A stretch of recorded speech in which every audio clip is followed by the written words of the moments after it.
नमस्कार, मी श्रोते राहुल बुलेटिनमध्ये आपलं स्वागत करते। महत्त्वाच्या 50 घडामोडींचा आढावा घेऊया सुपरफास्ट। बीड हत्या प्रकरणी पंढरपुरात 22 जानेवारीला आक्रोश मोर्चा। देशमुख कुटुंबासह मनोज जरांगे, सुरेश धस मोर्चाला उपस्थित राहणार। आरोपींविरोधात चार्जशीट दाखल होईपर्यंत मोर्चे सुरूच ठेवण्याचा निर्धार। महाराष्ट्र एकीकरण समितीचं कोल्हापूरमध्ये धरणं आंदोलन। सीमा लढ्याकडे महाराष्ट्र सरकारचं लक्ष वेधण्यासाठी समितीचं आंदोलन। कोल्हापूर जिल्हाधिकारी कार्यालयाबाहेर जोरदार घोषणाबाजी।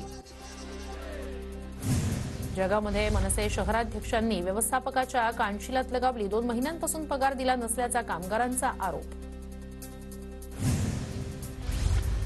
छत्रपती संभाजीनगरमध्ये आदर्श नागरी सहकारी पतसंस्थेच्या ठेवीदारांचं आमरण उपोषण। माजी खासदार इम्तियाज जलील यांची उपोषणस्थळी भेट। आदर्श नागरी पतसंस्थेत झालेल्या 202 कोटीच्या घोटाळ्यामुळे अनेक परिवार रस्त्यावर।